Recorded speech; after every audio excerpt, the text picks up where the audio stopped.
أما بعد فإن خير الحديث كتاب الله فإن خير الهدي هدي محمد صلى الله عليه وسلم وشر الأمور محدثاتها وكل محدثة بدعة وكل بدعة ضلالة وكل ضلالة في النار.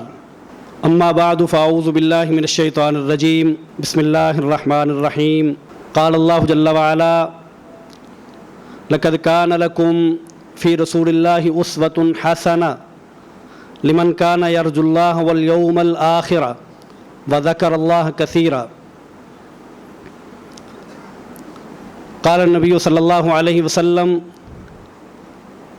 خير الناس من ينفع الناس. سامعین محترم، قرآن مجید کی آیت مبارکہ میں اللہ تعالیٰ فرماتے ہیں کہ نبی کریم صلی اللہ علیہ وسلم کی زندگی تمہارے لیے بہترین نمونہ ہے، ان کی زندگی تمہارے لیے مثال ہے، تمہارے لیے پیچھے چلنے کی راہ ہے، اور یہ اسوہ ان لوگوں کے لیے ہے لمن کان یرجو اللہ والیوم الآخرہ، کہ جو اللہ سے ملاقات کی امید رکھتے ہیں، یقین رکھتے ہیں،